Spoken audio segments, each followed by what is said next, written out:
Okay, wow, that was the fastest thumb up ever. Did you guys see that? No, We got no, like I'm a. not. We can't see it from the back end. I just got a notification that stream quality has been lowered already. I don't know if that's a judgment on our skill, or if it was a video. We deem this stream to be of lower quality. Oh my gosh, we already lost. Oh my goodness. This does not bode well. This is a day, folks. If you're watching right now, this is a day. Okay. What's going Where'd on? you go? It was funny when you all of a sudden got knocked off. It said your video quality has gone up.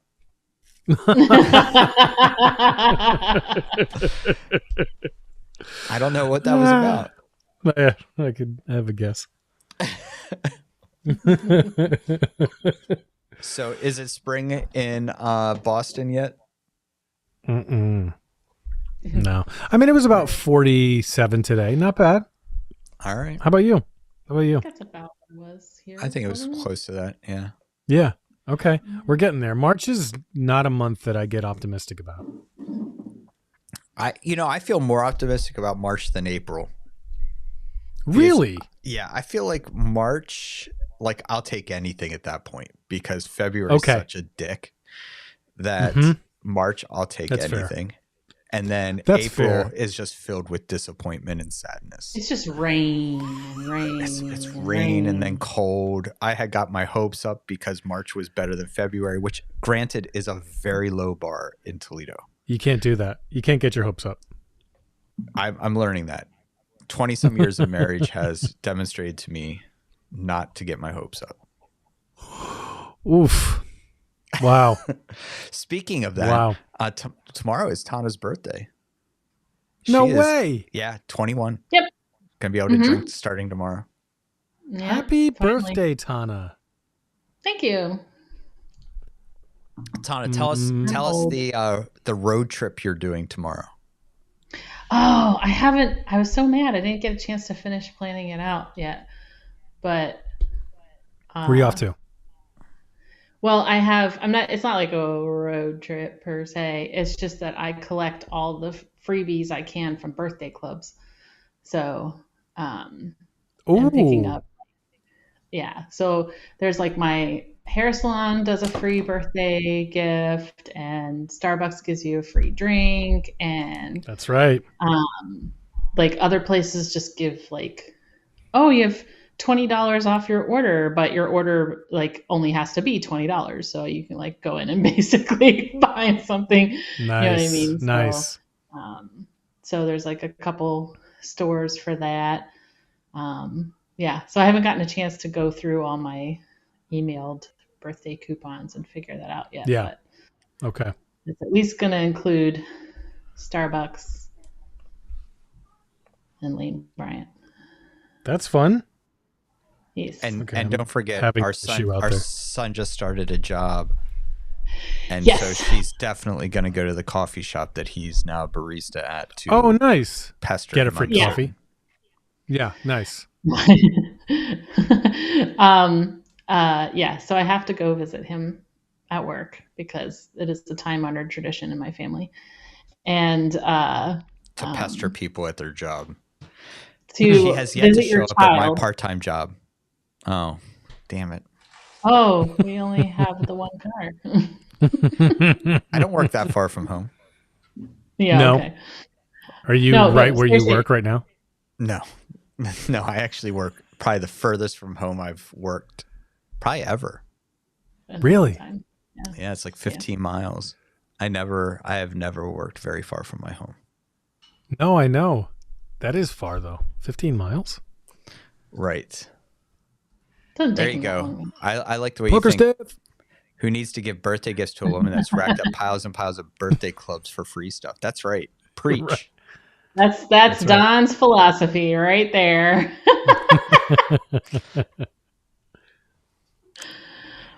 I feel like I can't say anything. No matter what I say, whether I'm like defensive about that or whatever, it doesn't. No, you're toast.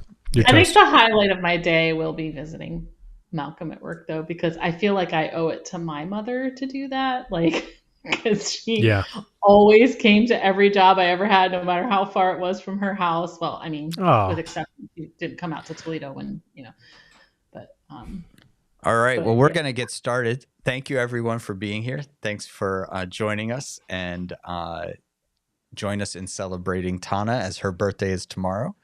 And we encourage you tonight. We're just doing an open Q&A, so please feel free to throw any questions you have in the chat. Use a Q and a colon to make it a little bit easier for me to navigate and find amongst the conversation that's happening and the sarcastic banter that inevitably will be there. Also, ask questions like, what does Tana want for her birthday? These are good questions. Take those offline. We don't need to bog down the show with that. That's right. So if you do ask a question, we just ask that you're kind, compassionate, and generous to any views on the chat, and that no harm is done in your question asking. Other than that, feel free to ask whatever you'd like. So Tana and Dave, anything? I already have a question in the queue. But before we jump into that, do you have anything that kind of you've been doing this week, or any interesting conversations you've had that you want to kind of share? You both live boring lives like I do. I see. I mean, I landed a guest I'm pretty excited about. Oh yeah. Yeah. Happy 18th for the Thanks. Shane Claiborne is going to be on the Dig New Streams podcast. No way! Wow, congrats! That's awesome. Yeah, I'm excited because, like, in terms of people that helped inspire me as I was like looking for a more radical version of what we grew up with, he's up there in terms of modern people. So I'm excited for that. Yeah, that's awesome. Well, congratulations. That's pretty amazing. Thank you. You didn't talk about swords and shares, stuff like that.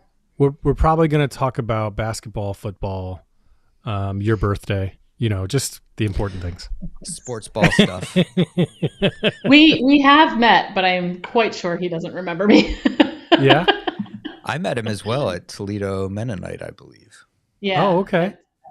Yeah. He was doing one of those Swords to Plowshare things. And plus he's a member of EJUSA's Evangelical Network, which that's where I used to work. I used to work at EJUSA. Yeah, we met very briefly. So that's all. Schoolmate. Schoolmate? What? Oh, did you go to Messiah?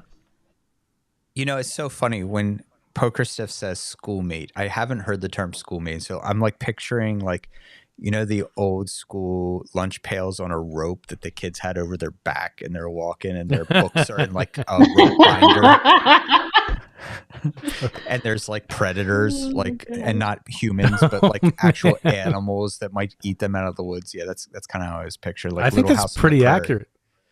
Yeah, that seems accurate. Spot on. Yeah. Sure. So Tana, any interesting conversations you've been having? I think I'd rather start with the question posed and maybe come back, because I nothing's popping into my head right now, but I know I've had some good combos. So. Okay. Well, Amanda, this question I think starts out for me, but I think we'll quickly get into everyone. Don't know if you can top the guest of the ex-evangelical Zennial. She was unreal. Oh yeah. Oh, I'll have to let her know. Do you mean that, or is that sarcastic? It's always hard. I'm guessing Poker Stiff meant that. That didn't feel like a sarcasm type thing. We've got a sarcastic vibe going. If he would have said you can't top Don, we would have assumed that was sarcasm. Oh, I'll pass that along to her. That's very sweet. Shane and I went to Eastern, both youth min majors. That's right. Wow, that's wild. Okay. All right. So the question. Don, can you talk about Genesis 15 and your thoughts on it regarding Jesus' death? Ooh. So this question comes out of conversations I have with a lot of, let's say, overly exuberant evangelical Christians. in when they are kind of doing that pressing of, Jesus died for your sins type discussion, right? Where they're really kind of doing a little bit of pressing on people about their salvation. And so oftentimes in that setting, if seems appropriate, which as often as I can, I try to make it seem appropriate, I will ask them, why did Jesus die on the cross? To which the answer is typically to forgive us our sins. And I will point out that Jesus, when the paralytic was lowered through the roof, forgave the sins of the paralytic. And God forgives the sins of Israel multiple times throughout the Hebrew Bible, even without sacrifice, right? Israel is in exile, and God says, maybe if I forgive them, then they'll repent. So God even seems to want to forgive Israel before Israel repents. And so I say, clearly sin is not a problem for God, that was not a necessity for Jesus to die in order for sins to be forgiven. And I'll say, so try again. Yep. And they'll often respond with, to overcome death. And I'll say, okay, Jesus was just on the Mount of Transfiguration a few moments ago, according to How Fast I Read. And Moses and Elijah are both there, Jesus says God is the God of the living, Abraham, Isaac, and Jacob, implying that Abraham, Isaac, and Jacob in some way still are experiencing life. Yeah. And so Jesus raises Lazarus from the dead. So death also does not seem to be a problem for Israel, or for God rather, or for Jesus. So death. So then I'm like, so again, tell me why Jesus had to die on the cross. And typically, unfortunately, most evangelicals, most Christians can't get past those two things, those two objections to that idea. And most of Christianity is not steeped in the Hebrew text. I personally make the case that Genesis 15 is an indication to why this story about Jesus and Jesus's death is meaningful to Israel. And it's because in Genesis 15, Abraham is before God. God tells Abraham, be holy as I am holy. Abraham has a panic attack and passes out, as we all would. God says, before you pass out, I want you to make a blood path. And a blood path in ancient times was basically the signing of a blood covenant. And so both parties would pass through the blood path, indicating that if one side of the contract failed, that person would pay with their own blood or the equivalent. Yeah. And so Abraham lays out the blood path, passes out. I'm assuming it is a panic attack. It says a dark dread fell over him. Someone who has had panic attacks, I think that's a pretty apt description. And in this moment of the dark dread, Abraham has a vision or a dream, and he sees a torch and a smoke pot pass through the blood path. Wakes up, never passes through the blood path himself. The implication in that imagery is that God, as the smoke pot and as the torch, passed through the blood path, basically signing both sides of that contract. Therefore, God is promising that if Israel fails to be holy as God is holy, which I would argue God always knew Israel was not ever going to be able to do such a thing, that God, God's self, would be held accountable even unto death. I think that this is a much more compelling picture for the death of Jesus if you hold Jesus to be God incarnate. Because God puts on flesh, walks amongst us, and then is put to death by living out Torah and being holy as God is holy, at least according to the way that we record this in the text. And by Jesus being holy as God is holy, becomes an enemy of empire. Empire puts him to death, and therefore Jesus dies in place of Abraham and Abraham's descendants, which Jesus is one of. and fulfills the contract, fulfills that obligation between God and Abraham.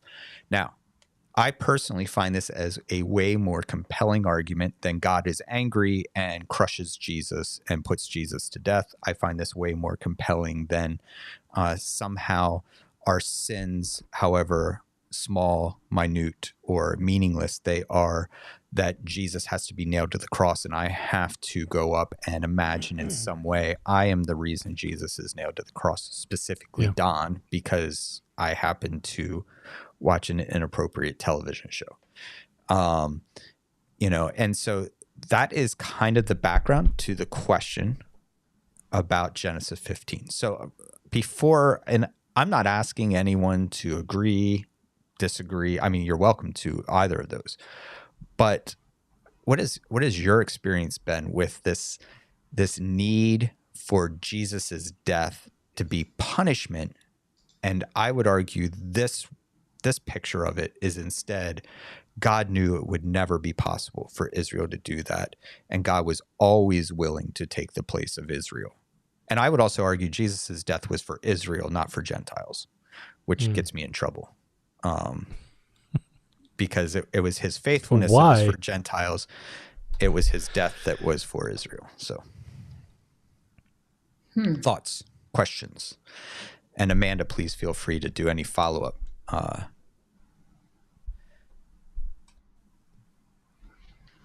Tana, do you have something swirling there?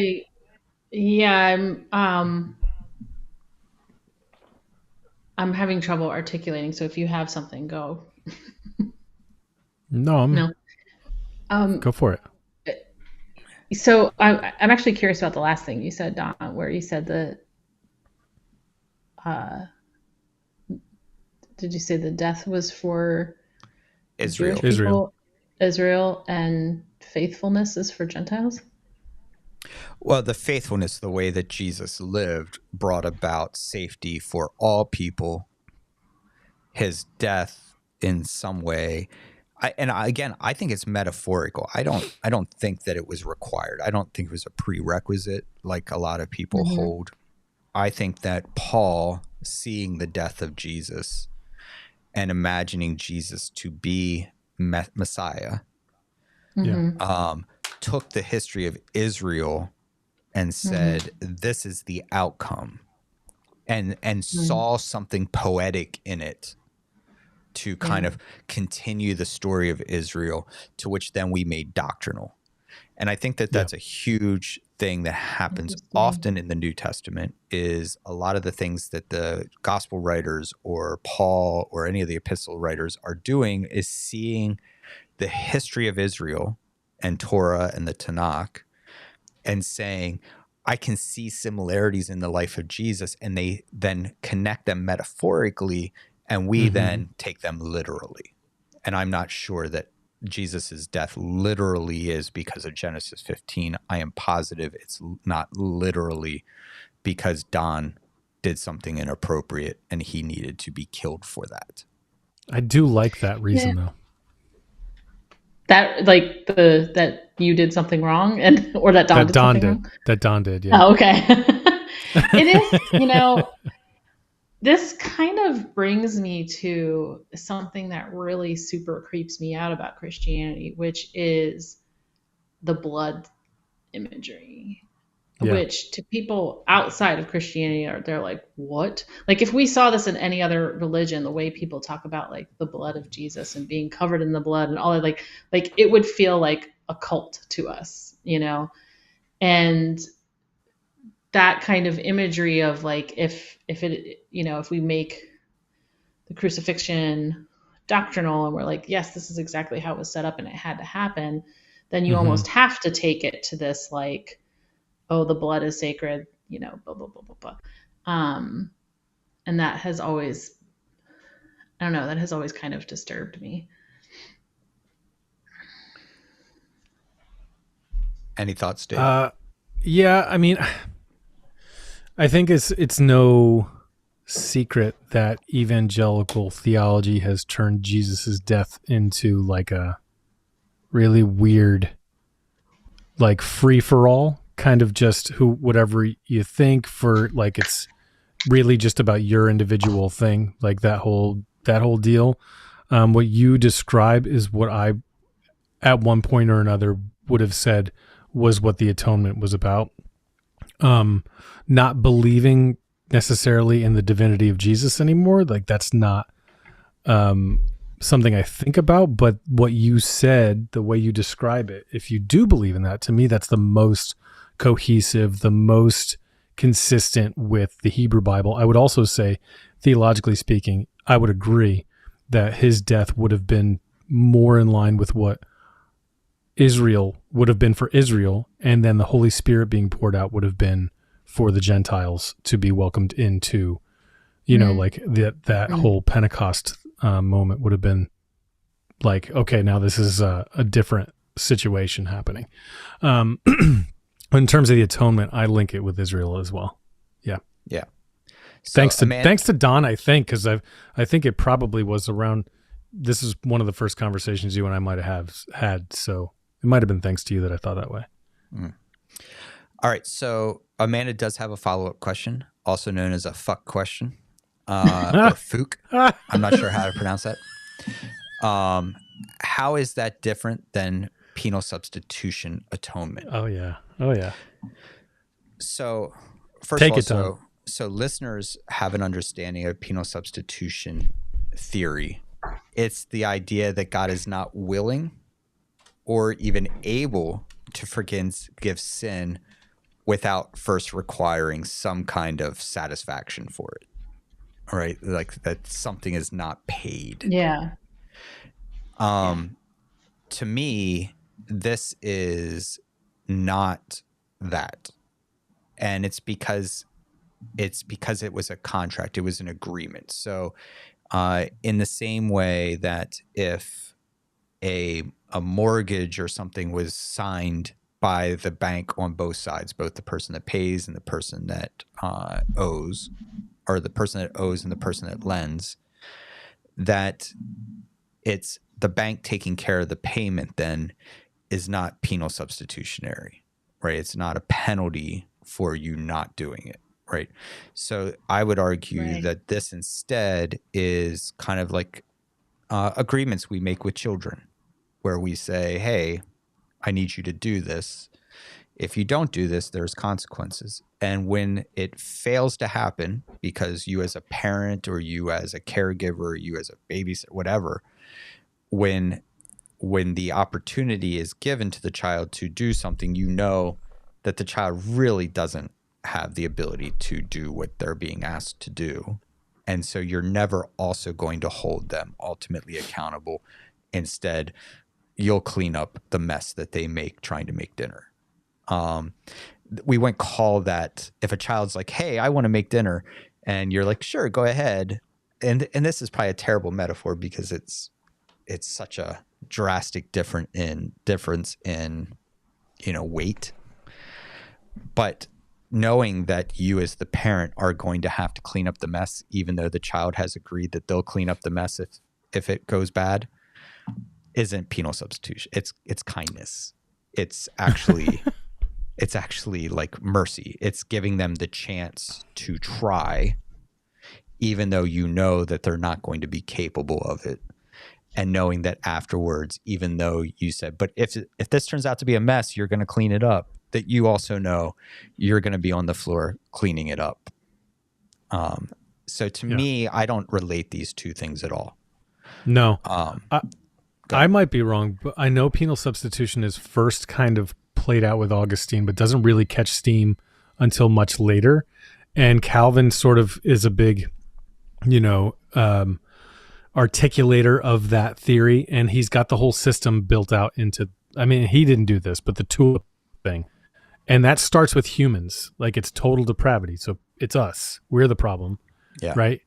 So then it's what? Unconditional election. Let me see if I can remember this. Limited atonement, irresistible grace, and perseverance of the saints. Nailed it. Color me impressed.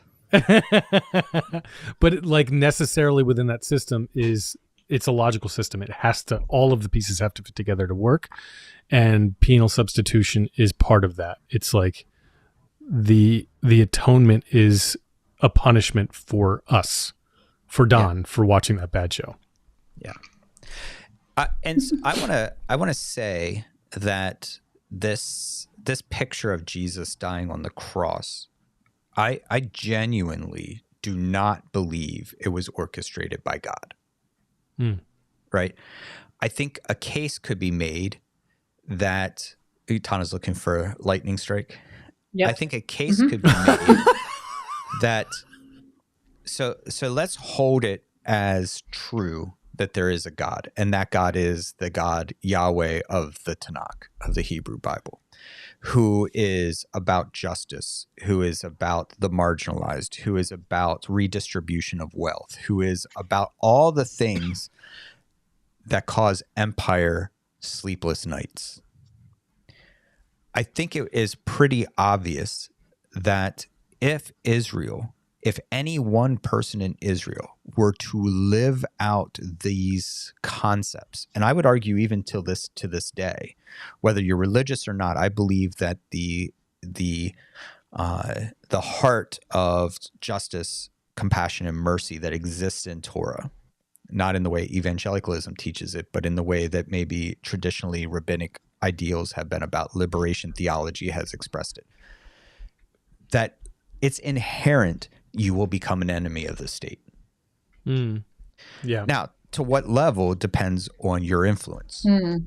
Jesus was gaining huge amounts of influence and was genuinely becoming a threat not only to the state, but also the religious individuals who enjoyed the comforts of the state. I know this is a stretch for us to imagine that religious leaders in a place as pure as America would potentially enjoy the favor of empire. But that is tough. Imagine someone whose voice becomes strong enough that those who are enjoying the comfort of empire start to be questioned, start to be rattled, start to be opposed. I could imagine in a completely fictitious world that clearly does not exist today in our current America, that those powerful religious individuals in bed with empire could potentially cause harm to the person that's causing the disruption. Potentially. And I think it's because of that potential and the odds of that coming to fruition that it was a pretty safe bet that somebody that could be even a small portion of the people that would see them as Messiah, even if that wasn't true, that they were not Messiah, like that person would immediately become a threat to empire. We see many messianic figures in Judaism get killed, get thrown out into the wilderness, where I'm assuming they die. And it's not Jesus. I think that's one of the things that Christianity really upsets me about, just one, is that it doesn't recognize that Jesus was not unique as a messianic figure that gets killed by Rome or by the religious leaders who are enjoying the comforts of empire. Yeah. It happened multiple times. In fact, it even happens immediately after Jesus in 70 CE when the temple was destroyed. A messianic figure, I think Koba, Bar Koba, I think is the name. Yes. Is killed in 70 CE in the uprising of Rome to destroy the temple in Israel. So I think it is just a nature of the process that if you are for all these qualities, for the marginalized, for the oppressed, for redistribution of wealth, for the equity of all humans, you're probably going to find yourself on the wrong side of the murder stick of empire. The murder stick. I like that. The murder stick. I mean, death knell, murder stick, whatever. I mean, what are your thoughts about that? Like, because I don't even think this is a religious thing. I think this is just a fact of justice. Yeah. You call out. It's not just enough to call out. You have to call out in a way that connects to the stated values of a group. And because the stated values, at least of Jesus's people, would have been equity, mercy, all of that. And so that would have put him in hot water already with his own people who were neglecting those things. It was it two sticks? Yeah. But then when you're disruptive, to Rome, they don't care. If you're causing mayhem when they just their job is to just make sure all their territories are at peace, they're going to make an example of you. Yeah, you're causing disruption. You're done. Forget it. Yep. Well, and it seems like this is where, like, the penal substitution thing,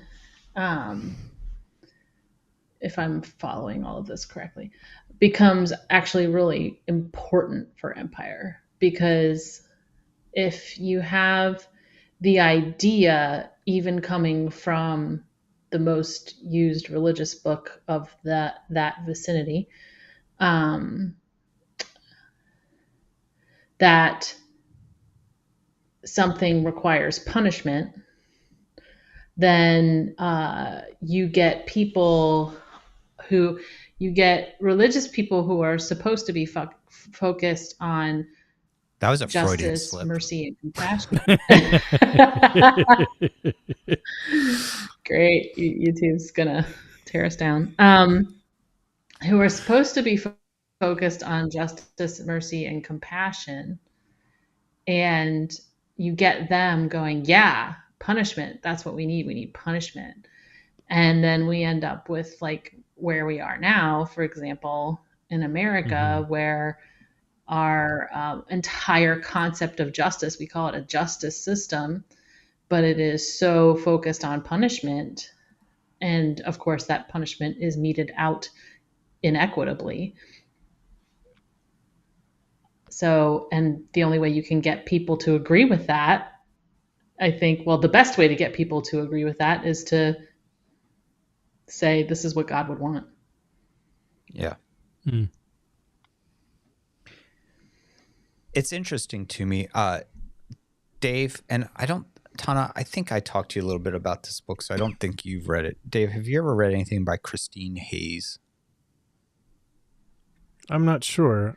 If you've told me, I probably have. Okay, so she's a Jewish scholar who has written books on the Hebrew Bible, and she has very little interest in Christian theology. But one of the things in her book, Introduction to the Old Testament, that I find to be so compelling is, and I think this is true about Israel's history, is that God was more the communal efforts towards justice, mercy, and compassion than it was a metaphysical being that needed to be obeyed in order to appease it. Its imagery, Christine Hayes really points out some really cool things. That one of the things that makes Judaism, ancient Judaism, particularly unique was that all the surrounding cultures, the mythos of those gods came out of violence. And, they were fighting, they were battling, they were reaching for dominance. And then whoever the victor was, humans were then responsible to do their bidding, to do the god's bidding.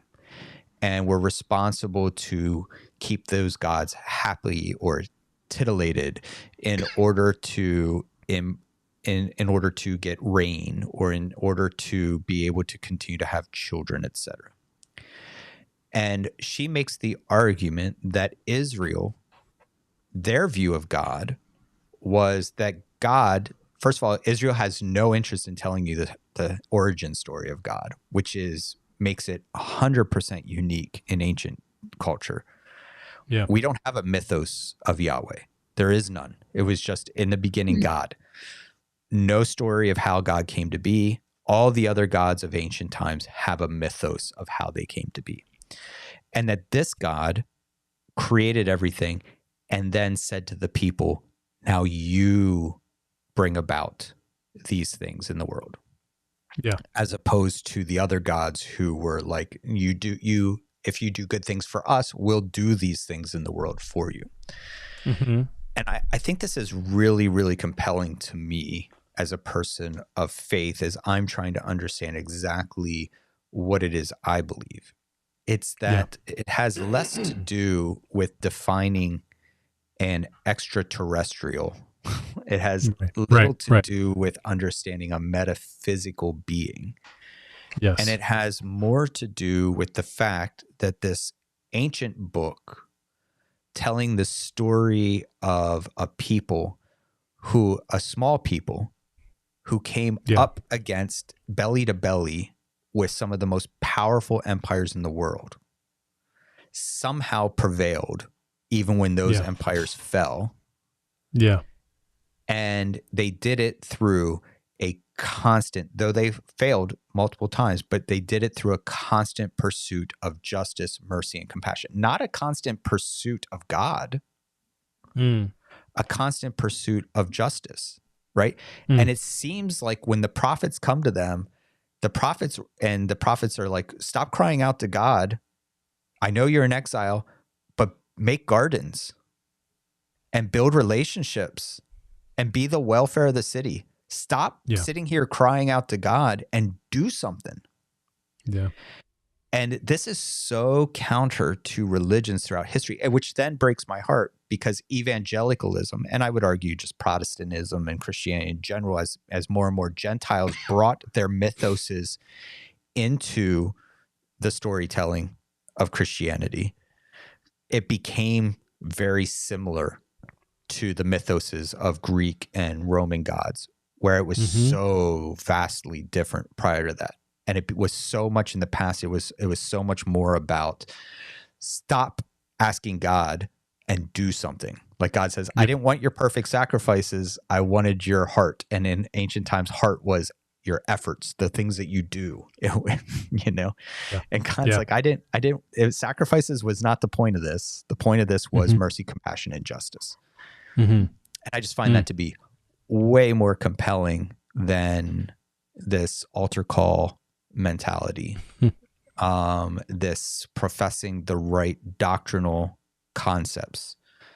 And then what that creates is fear in people that even though they do good in the world, that actually is not what God wants.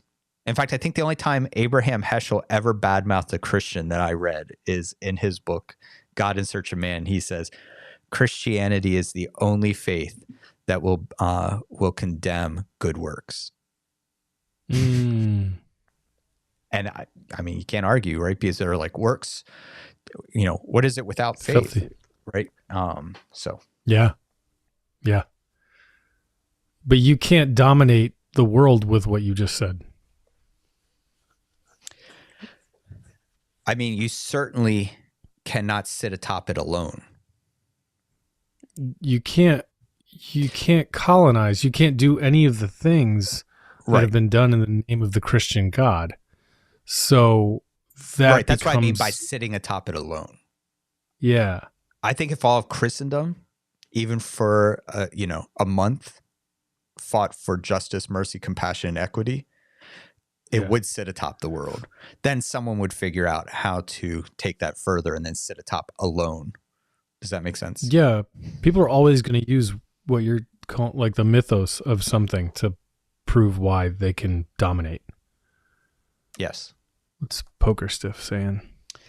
For me, the antithetical nature of Christ's sacrifice on the cross is there is no penal payment necessary on our part whatsoever, unlike our justice system, which requires payment on our part as retribution.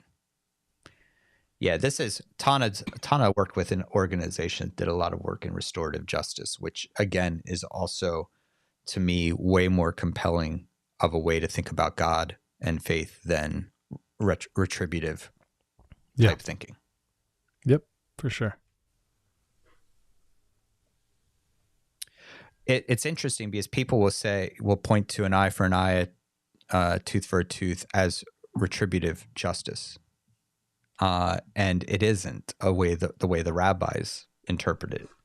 These rabbis interpret it saying, well, what if their eye is smaller than my eye?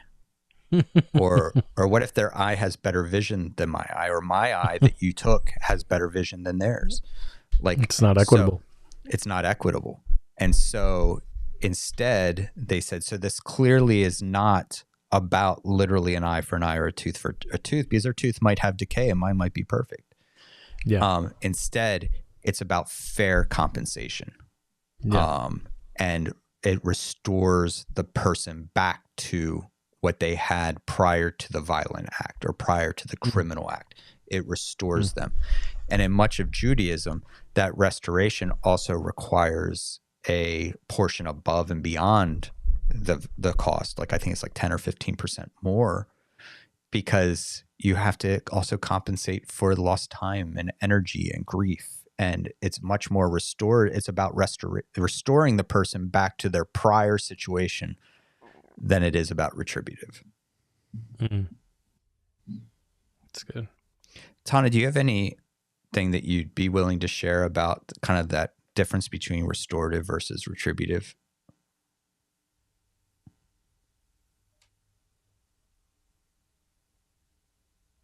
I think you're muted, Tana.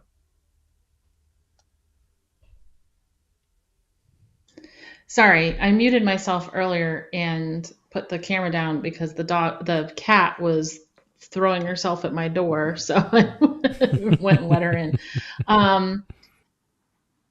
So restorative justice is very interesting because it requires the participation of the victim. I wouldn't say requires. I would say the model of restorative justice that is being put forth the most, and that is the most effective, involves the victim. I do think there's probably something in between that restorative model and the retributive, penal or punitive version we have. That there's lots of things in between I think we could do. Like, I think there's other criminal justice systems like Finland and things like that, who their prisons don't look like crappy little cells, and they look more like apartments, and they get outdoor time, and they get, what I mean. The idea, I think, is in the word restore, right? Like, I think the unfortunate way that we look at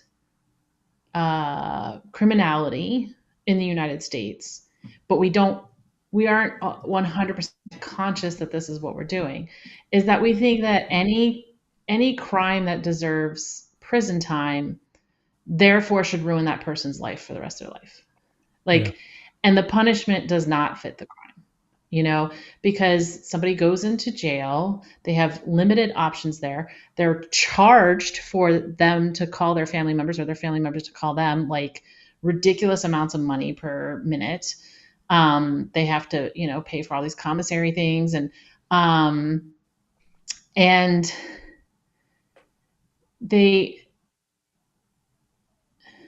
there's nothing set up for them when they get out. There's hardly any kind of re-entry help. In fact, in some states, if you have a felony, you can never vote again.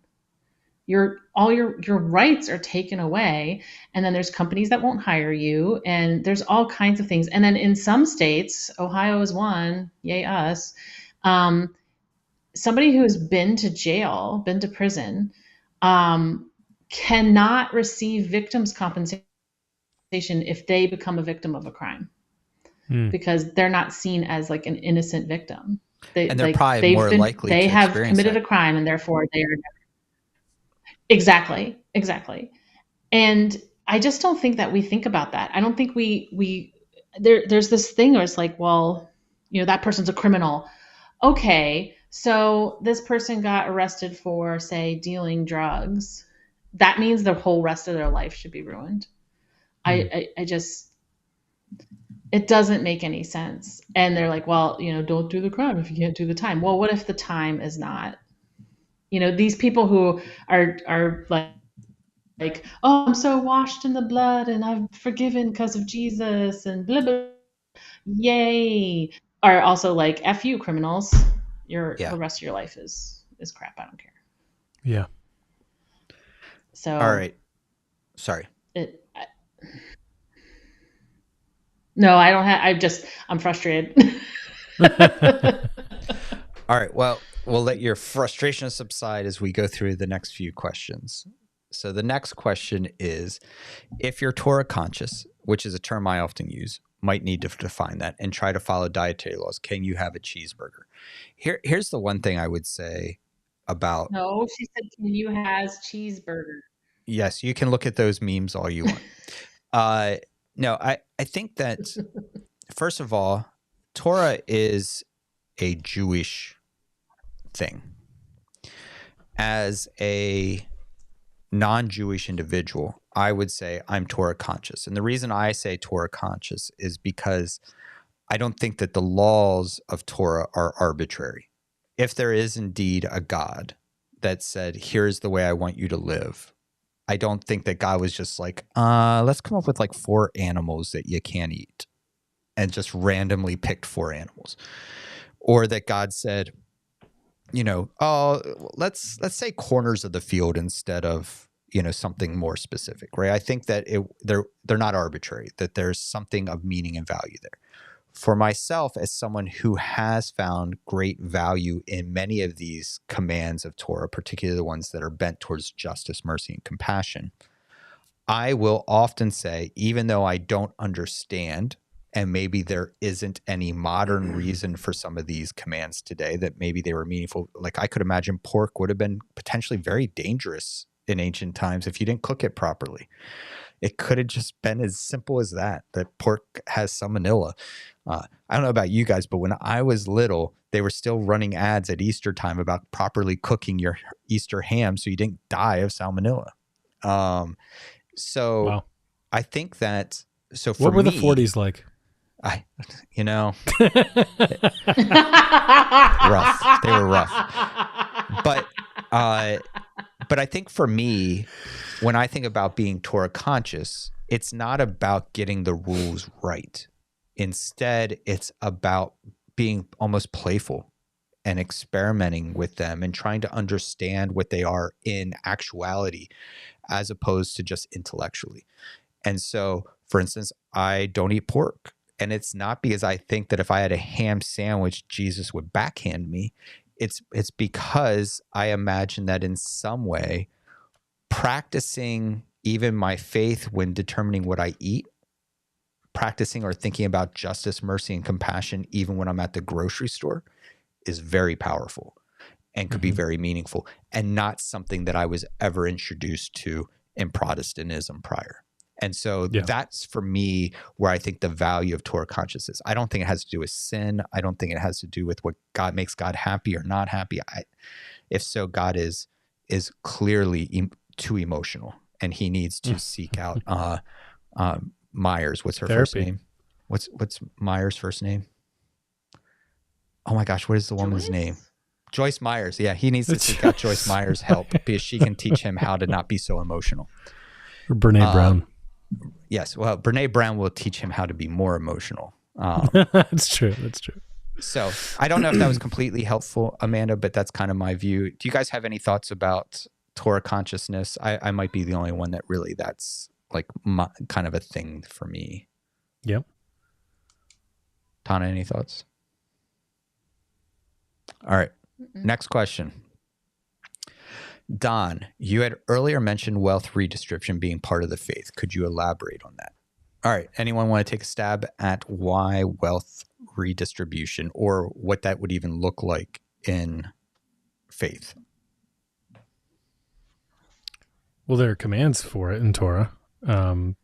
It's something that's been a part of the Hebrew faith since its inception. It's the thing Jesus and all the Hebrew prophets are talking about constantly, is this inequity how the poor are treated, how the rich, there's some pretty harsh language in Amos and Isaiah, Jesus, about wealthy people, not because there's something bad about money, but because there's something about the community all having their needs collectively met that is the most in line with what the kingdom of heaven about, at least in the mind of Jesus, I think.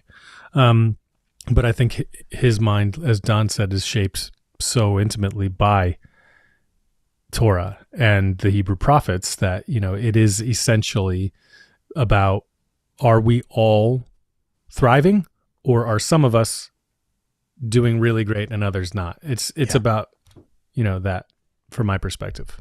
Yeah. Tana?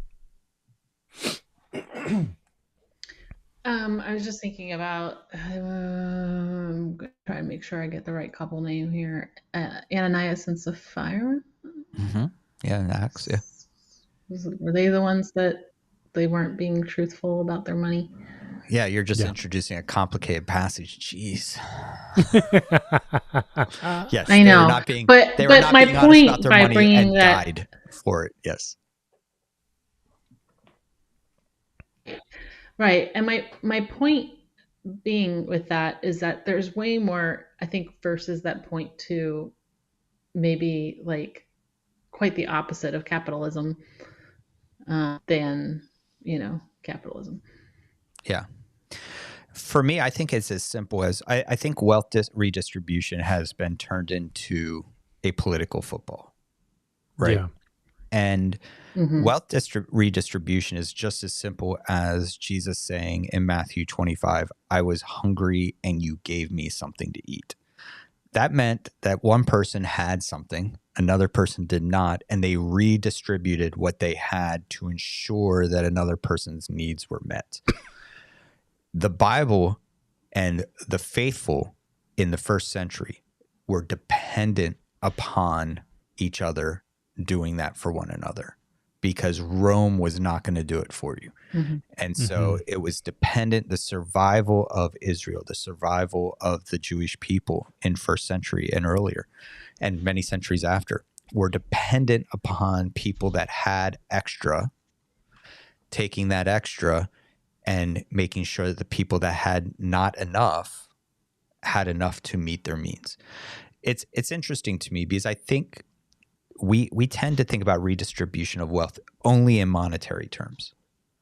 But if I said I had enough food in my house to last 2 months and it was going to go bad in 3 weeks, and my household of 3 people, 3.5 if you count my son's girlfriend, that if we wouldn't be able to go through that much food in a week and a half, and it was going to go bad after a week and a half, we would say, how greedy that you kept all that food in your home and you hoarded it just to let it rot when your neighbors were starving.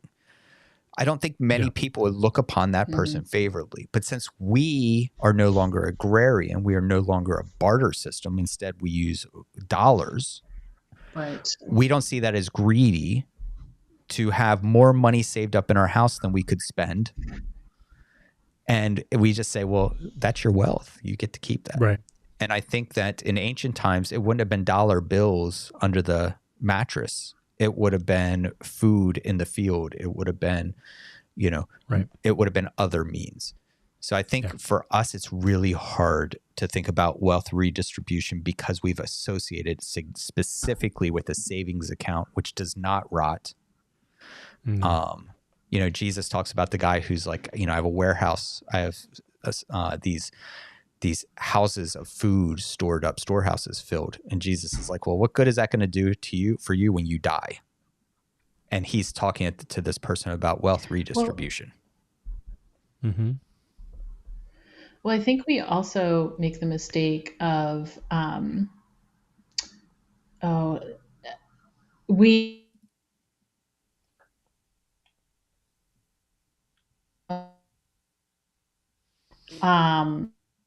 who is wealthy 100% deserves it and has done this, they've built their own thing, like all that stuff. And we ignore the ways in which things are set up so that the distribution is unequal, and how wealthy people and corporations, lobby for different things to happen. And so like the other workers are getting paid less and in line with inflation, and you know what I mean, like all this stuff. And so it goes back to that individualism of Christianity being a religion of individual. You can't take from that person's thing. They earned it. They did it. That's theirs. Yeah. Yeah. There's a parable about that too. All right. So I think this will probably be the last question we get to from Poker Stiff. Okay. Don, as per what you just shared, as an example, where is the restoration in stoning women to death for being caught in adultery? Isn't that only retributive and not even by the so-called offender?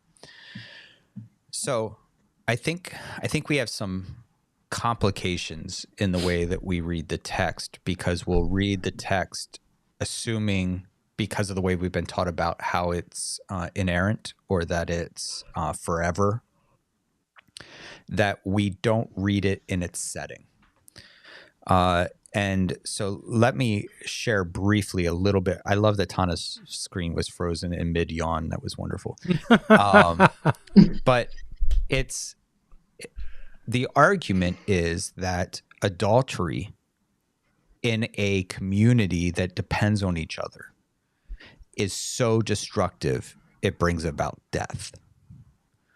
And so if something brings about death, then the punishment for it is death, right?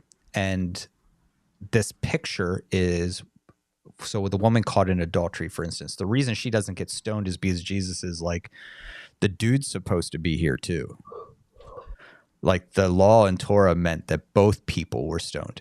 Jesus didn't have intention. Jesus just knew that this was inequitable, that they wanted to stone a woman. And Jesus is protecting this person by saying, well, where's the dude? She didn't commit adultery by herself. Where's the other person? And if that other person doesn't come up and you think it's only appropriate to condemn her, then no, can't happen, right? And we read that and we go, but Jesus would have been willing to stone both the man and the woman. I would say no. The rabbis will point to Israel's history to say there are not any records, and Israel was great about keeping record. There is no record of women being put to death for adultery. I'm sure some woman was. I'm certain it happened, just because it's the world. But it was never done officially. So a lot of the things that held people accountable to death was, the rabbis would argue, was instead pointing out how poisonous the behavior was to the well-being of community, that to say, oh, come on, it wasn't a big deal. Instead, God was saying, no, that ripping apart of trust, that ripping apart of well-being of households can cause death. It is dangerous. And we need to be careful not to participate in such things.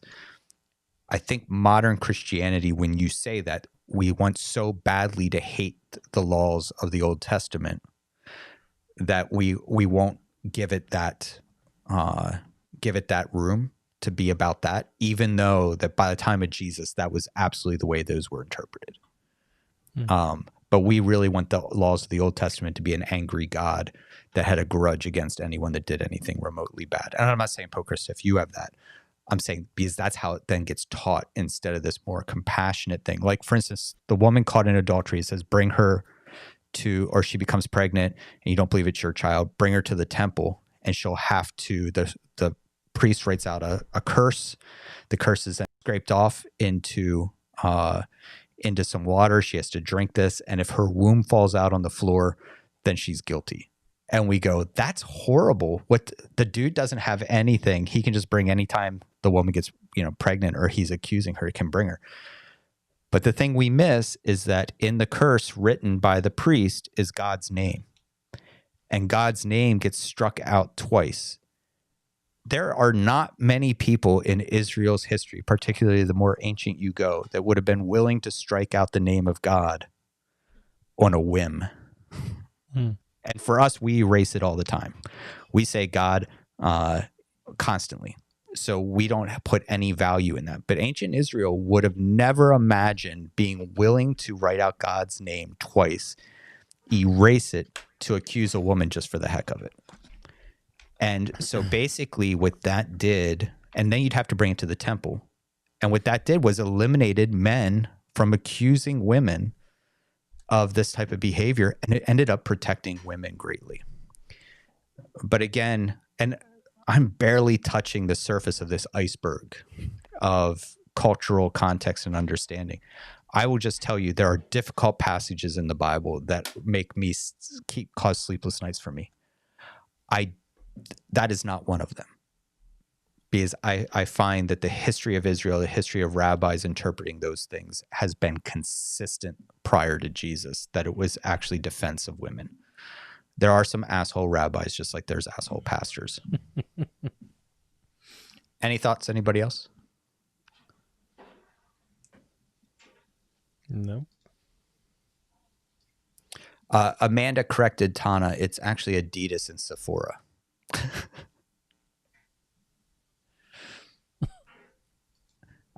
That's not actually a correction. Just so you know, those are sneakers, and I don't know what Sephora is. Makeup. Okay. All right, Tana. I don't know if it's like your age, but you look really fuzzy, blurry. It's clearly like your skin was so smooth just yesterday, and now it's like blurry. This aging process, even pixelated. Yeah. She's not laughing. I hope you have a lovely birthday tomorrow, Tana. Thank you. All right. Well, friends, I'm going to assume that's at least all the questions we can get to tonight. I really enjoyed this. Hopefully the listeners did too.